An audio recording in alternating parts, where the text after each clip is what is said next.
And Jonny మాస్టర్తో కూడా మీకు అంటే క్లాష్ ఏం రాలేదు, ఒకసారి వాళ్ళ గురువుని వాడు అన్నందుకు మీరు?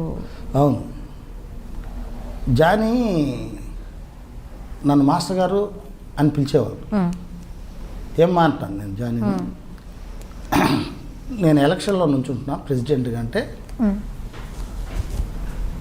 జానీ మాస్టర్ గురువు గారు ప్రకాష్ అంటే మాస్టర్ అంటూ ఉంటారు. వాళ్ళు విద్య నేర్పించారా అంటే నాకు అది జానీ ఎక్కడో నేర్చుకొని వచ్చాడు పాపం. కాకపోతే ఎప్పుడు ప్రకాష్తోనే ఉండేవాడు. సో ఆ ప్రకాష్ని నేను అడిగేవాడిని, యూనియన్ భ్రష్టు పట్టిపోతుంది ఇన్ని మాట్లాడితే ప్రెసిడెంట్కి నువ్వు నుంచో అంటే నాకు ఇంట్రెస్ట్ లేదన్నాడు. నేను ఏ పదవిలో నుంచోను, నాకు ఇష్టం ఉండదు. ఆయన నుంచోమంటే నుంచోలేదు. ప్రకాష్ నా మాట విను అంటే రాకీ ఇంకొకసారి ఈ మాట మాట్లాడితే కరెక్ట్ కాదు అన్నాడు. ఆపేసి నా వారానికి జానీ మాస్టర్ ఫోన్ చేసి గురుగారు వస్తున్నాను, ఇంటికి వస్తున్నాను దా అన్న. పాల్ మాస్టర్ని కూడా రమ్మన్నాను, జానీ వస్తున్నాడు రాయా. నాకు పాల్ మాస్టర్ బాగా ఫ్రెండ్, మన డ్యాన్స్ మాస్టర్లో మేమిద్దరు మంచి ఫ్రెండ్స్. వచ్చాడు. వచ్చిన తర్వాత జానీ చెప్తా వస్తే జానీ మాట ఇస్తున్నానని చెయ్యేశారు. నువ్వు ప్రెసిడెంట్గా అనొచ్చు, ప్రకాష్ నా బెస్ట్ ఫ్రెండ్, కానీ ప్రకాష్ మాట వద్దు అన్నాడు కనుక నేను నీకు మాట ఇస్తున్నాను, ఎలక్షన్లో నుంచో ప్రచారం చేయన్న. అలా మాటల్లో జానీకి ఆనందం వేసి వాడేంది మాట్లాడు ప్రకాష్ గాడు అన్నాడు. ఫాట్ మన వచ్చాడు, పాలు పడుకో అన్నాడు. లెగయా అన్నాడు. ఏంటి వాళ్ళ గురువుని రే అంటాడు అని షర్ట్ పట్టుకున్నాడు. అంటే ఇంకోసారి తాట తీస్తాడు. మీ గురువు నా ఫ్రెండు, ఇక్కడ మాట తప్పాడు, మీ గురువు మళ్ళీ ప్రెసిడెంట్గా నుంచున్నాడు. ప్రెసిడెంట్గా ప్రకాష్ కూడా మళ్ళీ నామినేషన్ వేసాడు.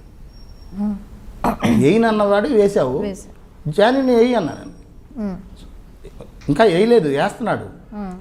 సో నేను జానీకే సపోర్ట్ చేస్తున్నాను. పాల్ మాస్టర్ పెద్దోడా, నేను ప్రకాష్ గారికి సపోర్ట్ చేస్తాను. సో మీరు ఒకటిగా ఉండండి పాల్, నేను జానీకి మాట ఇచ్చాను, జానీతోనే ఉంటాను నేను. అది ఆనందం ఎక్కువైపో వాడేంది బచ్చాగడ్డ మాస్టర్ ప్రకాష్ గారు అన్నాడు. దానికి కొట్టేశాడు. పాల్ లేదు, షాక్ అయ్యాడు. ఏమన్నారు నువ్వు, ఏమన్నావు పెద్దవాడు అంటే అన్న నేనేమంటే ప్రకాష్, అరే నీ గురువే కదా, రాకి శత్రువునైనా నువ్వు తిట్టినా ఒప్పుకోడు, మేమందరం ఫ్రెండ్స్, నీకోసం పెద్దోడు ఒంటరిగా వచ్చేసి నీకోసం సపోర్ట్ చేస్తానంటే నువ్వు అలా అనకూడదంటే వెళ్ళిపోయి జానీ రెండో రోజు ఫోన్ చేసి మాస్టర్ గారు సారీ క్షమించండి అన్నారు. చెప్పు జానీ అన్న, చెప్పు నాన్న తండ్రి అంట, నన్ను క్షమించండి, నేను ఇంటికి వస్తున్నాను ఇప్పుడు రానా నాన్న. వచ్చాడు. వచ్చి ఎప్పుడు కౌగిలించుకొని మిమ్మల్ని బాబాయ్ అని పిలుస్తాను. ఏనా నాన్న? లేదు, మా నాన్న చనిపోయాడు, మా నాన్న ప్లేస్లో మిమ్మల్ని చూస్తున్నాను అన్నాడు. చాలా ఆనందం వేసింది. తర్వాత ఒకరోజు ఇంకా అది చంప మీద కొట్టిన దానికి నన్ను ప్రేమిస్తున్నాడు. అంటే ఎందుకు కొట్టాను, ఓహో తను అర్థం చేసుకున్నాడు ఆ బిడ్డ. సో అక్కడ నుంచి ఒకరోజు పానీపూరి సినిమా షూటింగ్ జరుగుతుంటే బాబాయ్ రంజాన్కి మీరు పిన్ని పిల్లలు అందరూ మన ఇంటికి భోజనానికి రావాలని వస్తానన్నాడు. ఎక్కడ బాబాయ్ షూటింగ్ అన్నాడు. ఏదో మాల్లో జరుగుతుంది, సాంగ్ జరుగుతుంది, అక్కడికి వచ్చాడు. కూర్చున్నాడు కాసేపు. మధ్యాహ్నం బ్రేక్, భోజనం టైం, భోంచేద్దాం రా అన్న. కాదు బాబాయ్ మీరు రాండి అనేసి ఆ షో పెద్ద కాంప్లెక్స్ అది, లోపలికి తీసుకెళ్ళాడు. మా సైట్ చూపించాడు. కుర్తా పైజామా 10,000 ఎంతో డబ్బులు అక్కడ కట్టేశాడు. బాబాయ్ మీకు నచ్చిందా అన్నాడు. ఏంటి అన్నా, మాట ఈ డ్రెస్తో రంజాన్కి ఇంటికి రావాలి మీరు. చెప్పులు దొరకలేదు, అది రెడీ చేసి మన ఇంటికి పంపించాడు. నరసింహని వాళ్ళు జానీ దగ్గర ఉంటారు. సో నా లైఫ్లో మర్చిపోయాడు జానీ. ఎవరు చేస్తారమ్మా ఈ కాలంలో, నిజంగా ఆడు చాలా మంచోడాడు. కోపమే కానీ క్షణిక కోపమే. అంటే కోపం అంటే ఏం లేదు, నాలాగనే ప్రేమిస్తాడు అందరినీ, మోసం చేస్తే బాధపడతాడు. నేనా లెఫ్ట్ అండ్ రైట్ ఆడేస్తాను, ఆ బిడ్డ కొంచెం ఓపిక పడతాడు. అట్లా జాని నాకు బట్టలు పెట్టి చెప్పులు, కిరు చెప్పులు కొనిచ్చి పంపించి ఆ డ్రెస్ వేసుకొని నేను రంజాన్ రోజు వాళ్ళ ఇంటికి వెళ్ళి వాళ్ళ అమ్మ పాదాలు మొక్కితే మొక్కద్దు అంటాడు. జాని మొక్కడు అంటే ముస్లిమ్స్లో వాళ్ళకు ఒక సాంప్రదాయం ఉంటుంది. సో లేదు జాని నువ్వు వద్దు, ఏం మాట్లాడతావు అంటే వద్దు మాస్టర్ గారు, నేను పాదాభివందనాలు చేసుకుని భోజనం కాడ జాని నాతో కూర్చొని నాకు వడ్డించి, అది నా లైఫ్లో మర్చిపోను. జానీలో ఆ గొప్పతనం చూశాను. నేను జానీకి డ్యాన్స్ నేర్పలేదు, నా దగ్గర డ్యాన్సర్గా చేశాడు. చెప్తాడు అప్పుడప్పుడు, నాకు అన్నం లేదు గురువుగారు, అన్నం లేని టైంలో మీ దగ్గరికి వచ్చి నుంచుంటే ఎవర్రా ఈ కుర్రాడు అని చెప్పి సాంగ్లు వేస్తే ఆ సాంగ్ డబ్బులతో నేను రెంట్ కట్టుకొని అన్నం తిన్నాను. చాలు, నాకు అది చాలు. అంతే. అది జానికి. ఇప్పుడు నేను ఏదైనా నాకు బాధ, ఎక్కువ బాధ వచ్చింది అనుకో, ఏడుపు వస్తుందంటే జానికి ఫోన్ చేస్తాను. ఏమన్నా జానీ అంటే గురుగారు ఎలా ఉన్నావు ఏంటి, జానీతో షేర్ చేసుకుంటాను. ఎందుకు ఆ బిడ్డ అంటే ఇక మిగతా బిడ్డలకి షేర్ చేసుకోలేను అంటే సత్యగారికి ఫోన్ చేస్తే బెబ్బెబ్బే అట్టాడు పెట్టేస్తాడు. గురుగారు మళ్ళీ చేస్తాను అంటాడు. ఓహో ఏంట్రా నాయన. ఇక శేఖర్కి ఫోన్ చేస్తే కట్ చేస్తాడు, వద్దు. ఒకసారి బాధ ఎక్కువైనప్పుడు చాలామందికి ఫోన్ చేస్తుంటాను. మా గురువు గారికి అమ్మా నాన్న గుర్తొచ్చినప్పుడు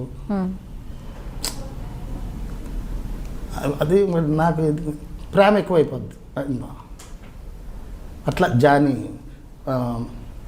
మంచి హృదయం గల బిడ్డ జానీ కూడా. సో ఫైనలీ ఐ థింక్ ఒక అమ్మాయితో ఇంటర్వ్యూ అని చెప్పేసి సెకండ్ అమ్మాయిని కదండి నేను.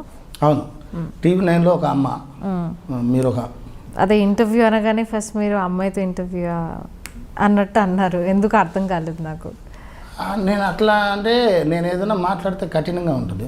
TV9లో ఆ బిడ్డతో మాట్లాడే వాళ్ళు కంగు తినేశారు అంటే ఆ బిడ్డ తప్పు, ప్రభాస్ని బూతులు తిట్టారు అనేది. అలా నేను అందుకు మీకు ఇంటర్వ్యూ ఇవ్వాలంటే లేడీస్తో ఏదైనా మాట్లాడినప్పుడు ఒళ్ళు దగ్గర పెట్టుకోవాలి. నేను ఒళ్ళు దగ్గరే పెట్టుకుంటా, మాట ఇమ్మీడియట్గా ఏదైనా చెప్పాలంటే చెప్పేస్తున్నా. అందువల్ల అమ్మ ఆడబిడ్డ కదా, మీరు నన్ను ఏం అడగాలనుకుంటున్నారు, శేఖర్ గురించి ఏం అడగకూడదు అని కూడా అడిగాను. లేదండి శేఖర్ మాస్టర్ గారు మా ఐ డ్రీమ్లో చేశారు కనుక కొన్ని విషయాలు అడుగుతామని అన్నారు. అంతేగాని ఇంకెక్కువ అడగకూడదని కూడా చెప్పాను. ఎందుకంటే ఆడబిడ్డతో నేను ఇంటర్వ్యూ ఇది సెకండ్ టైం. సో మీతో మాట్లాడేటప్పుడు నేను నీ తండ్రి లాంటి వాడని కూడా అన్నాను నేను ఫోన్లో నిన్న రాత్రి, గుర్తుందా? సో మీ ఇంటర్వ్యూలు నేను చూశాను, అల్లు అర్జున్ వాళ్ళ తమ్ముడు గారితో తీసుకున్నారు. చూసి వీళ్ళేదో గ్లామర్గా కనపడుతున్నారు, నేనేమో పక్క మాసు, ఏమన్నా అంటే భయపడతారేమో అనుకున్నా. ఏం లేదు, చాలా బాగా మాట్లాడావు, మంచి లౌకికం ఉంది, సమయస్ఫూర్తి ఉంది, మంచి ఫ్యూచర్ ఉంది తల్లి నీకు. నాతో ఎంతవరకు మాట్లాడాలో అంతవరకు మాట్లాడారు, చాలా సంతోషం. అందుకే నేను ఆడబిడ్డతో మాట్లాడేటప్పుడు కొంచెం ఉండాలి కదా, భయం ఉండాలి కదా. Thank you so much master. And specially పిలవగానే నాకు కొంచెం భయం వేసింది, వస్తారో రారో అని చెప్పేసి, కానీ వచ్చారు. 2 డేస్లోనే మీ నిర్ణయం చెప్పారు. Thank you so much. నేను మాట ఇస్తే నేను ఒకటే చెప్తాను, ఏదైనా మాట ఇస్తే చాలా కరెక్ట్గా ఉంటాను. నన్ను చంపాలంటే కూడా ఒకటే చెప్తా. చాలామంది ఫోన్లు చేస్తారు, రే నిన్ను చంపుతావు నా కొడక.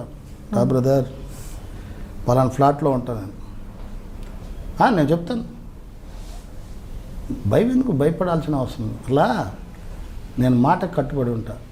నన్ను ఎవడన్నా పొడిస్తే వెనకొచ్చి పొడిచాడు అనుకో చాలా బాధపడతాను.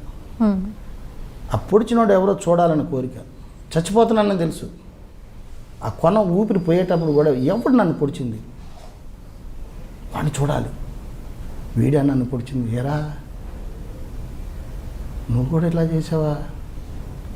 అదే ఎదురుగా వచ్చి పొడిచాడు అనుకో తెలిసిపోయింది, హ్యాపీగా వెళ్ళిపోతాను. అలా మీకు మాట ఇచ్చాను, ఆ మాట కట్టుబడాను. నాకు వెహికల్ లేకపోయినా రోడ్లో నడిచి వచ్చేస్తాను. అంత పిచ్చోడిని, మాటకి కట్టుబడాలి. డబ్బుల విషయంలో ఓసారి రూమ్ రెంట్ కట్టగా ఓనర్స్కి ఇట్లా అంటా నేను.